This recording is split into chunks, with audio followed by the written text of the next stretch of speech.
Iggy, have you ever noticed that there's a generation of people who simply stopped making excuses for why they don't want to go out? You know that friend who always cancels plans at the very last minute? The one who is sick again, tired again, or promising that maybe next time will finally be the night. Most people think they are being flaky, antisocial, or even rude, but the truth is much deeper and far more fascinating. They aren't avoiding you. They are protecting something precious that the modern world is trying to steal. If you are someone who genuinely gets more excited about a Friday night in pajamas than a night out in the chaos, welcome home. You are about to feel very seen. Today, we are breaking down the complex psychology of the homebody, the person society often labels as boring, but science calls something entirely different.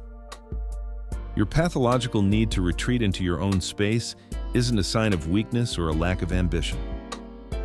It is a neurobiological survival mechanism of a brain that processes the world in high definition, while everyone else is still stuck in standard resolution.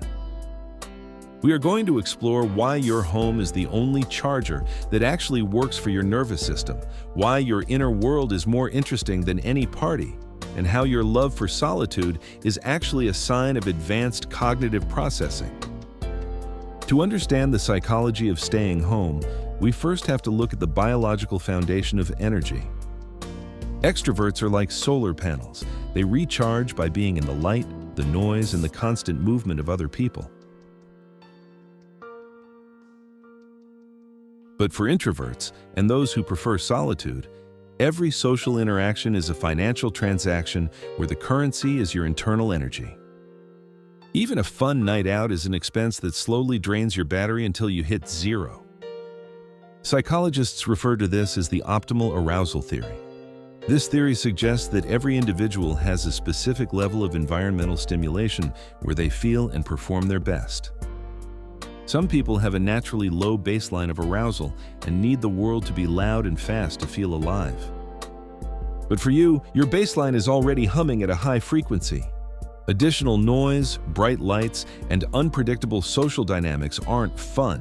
They are cognitive interference that leads to sensory overload. When you choose to stay home, you aren't being lazy. You are practicing radical self-regulation. There is also a profound psychological need for environmental control. Out there, the world is a chaotic mess of variables you cannot influence. Loud strangers, sudden changes in plans, and the exhausting performance of small talk. Small talk is particularly draining because it requires you to engage in a low-value social script while your brain is craving something deeper. At home, however, you are the absolute architect of your reality. You control the lighting, the temperature, the volume, and the overall vibe of your existence. For people with high sensitivity or social anxiety, this control isn't a luxury. It's a fundamental requirement for psychological safety. In the silence of your own space, your brain finally has the bandwidth to do what it does best: process, create, and solve. Studies consistently show that people who enjoy solitude tend to be significantly more creative and better at complex problem solving. Staying home isn't doing nothing. It is the sanctuary where the most profound ideas and breakthroughs are born. The best ideas in human history rarely happened in a crowded room or a noisy celebration. They happened in quiet corners at 2 a.m. when the world stopped demanding attention.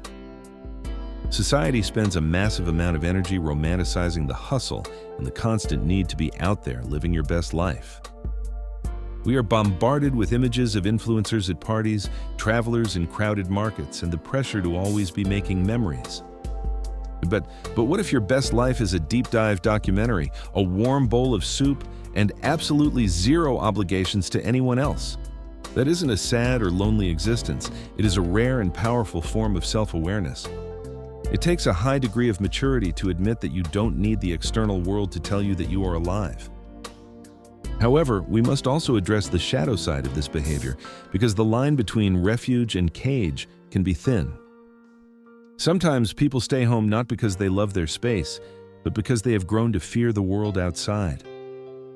Social anxiety, past trauma, or the heavy weight of depression can quietly whisper that leaving the house is too much. It is a vital audit of your own intentions. Do you stay home because it fills your soul up, or because the thought of being seen feels like a threat? One is a pursuit of peace, the other is a strategy of hiding. Understanding this distinction is the key to mental freedom. For those who truly find joy in their own company, they aren't missing out on life. They are experiencing it at a much deeper level than the average person. While others are rushing from one event to the next, the homebody finds profound joy in small, repetitive rituals. They find beauty in the specific way the morning coffee smells, the way the light hits the floor at sunset, or the feeling of a favorite spot on the couch that fits their body perfectly. These are the quiet miracles that most people rush past in their desperate hurry to get somewhere else. This is what psychologists call a low stimulation preference. These individuals don't need the external world to provide entertainment because their inner world is already rich enough to keep them occupied for a lifetime. When your internal dialogue is fascinating, when your books are your best friends, and when your projects bring you fulfillment, the outside world starts to look like a distraction. If you are someone who turns down invitations without a shred of guilt, you have achieved a level of social autonomy that most people will never know. You have realized that FOMO, the fear of missing out, is a trap designed to keep you performing for others. Instead, you have embraced JOMO, the joy of missing out. You find genuine happiness in a solo Saturday, and you'd rather rewatch a comfort show for the 10th time than risk your energy on a social event that might not even be good. You aren't broken, and you aren't missing the party.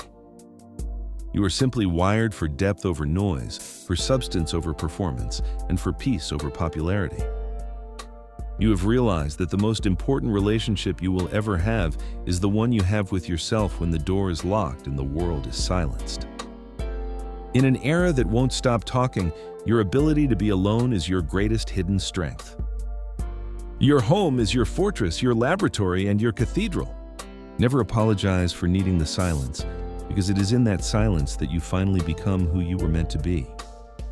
If you found value in this breakdown of the homebody's mind, it's because you are tired of being told that you need to be more. Join our community of deep thinkers and silent operators who value reality over performance.